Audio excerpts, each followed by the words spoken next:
കുന്നത്തുതളി മഹാദേവ ക്ഷേത്രം എറണാകുളം ജില്ലയിൽ വടക്കം പറവൂർ ജയന്തമംഗലത്താണ് ഈ ക്ഷേത്രം.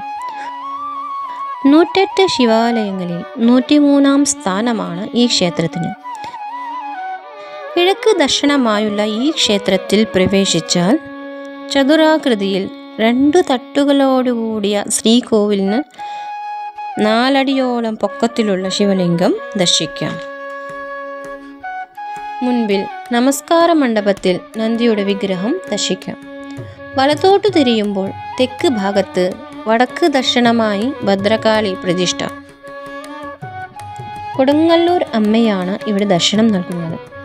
ബ്രാഹ്മി, മഹേശ്വരി, കൗമാരി, വൈഷ്ണവി, വാരാഹി, ഇന്ദ്രാണി, ചാമുണ്ഡി എന്നിങ്ങനെ സപ്തമാതൃക്കൾ വടക്ക് ദർശനമായും അതിന് ഇടതുവശത്ത് വീരഭദ്രൻ പടിഞ്ഞാറ് നോക്കിയും ഗണപതി കിഴക്കോട്ട് ദർശനമായും കാണാം. കന്നിമൂലയിൽ പൂർണ്ണ പുഷ്കള സമേതനായ ശാസ്താവ്. വനശാസ്താവ് എന്ന സങ്കല്പമായതിനാൽ ഈ ശ്രീകോവിലിന് മേൽക്കൂരയില്ല.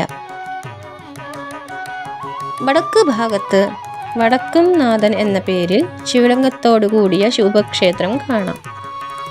ഇനി പുറത്തേക്ക് വന്നാൽ മുൻവശത്ത് ഇടതുഭാഗത്ത് 3-ഉം വലതുഭാഗത്ത് 3-ഉം ചേർന്ന് 6 ഉപക്ഷേത്രങ്ങൾ കാണാം.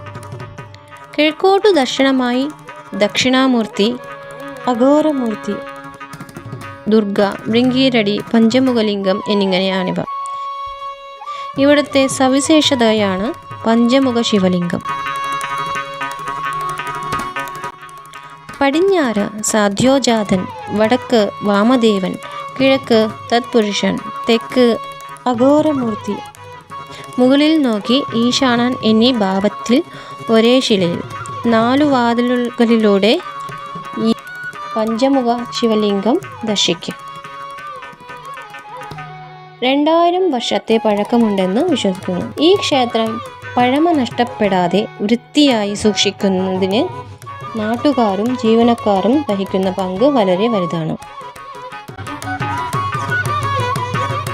രാവിലെ 5:30 മുതൽ 9:30 വരെയും വൈകിട്ട് 5:30 മുതൽ 7:30 വരെയും ഈ ക്ഷേത്രത്തിൽ ദർശനം നടത്താൻ സാധിക്കും. വടക്കം പറവൂരിലെ ജയന്തമംഗലം കവലയിൽ നിന്ന് 4 കിലോമീറ്റർ സഞ്ചരിച്ചാൽ ഈ ക്ഷേത്രത്തിൽ എത്തിച്ചേരാം. വീണ്ടും അടുത്ത വീഡിയോയിൽ കാണാം. നന്ദി.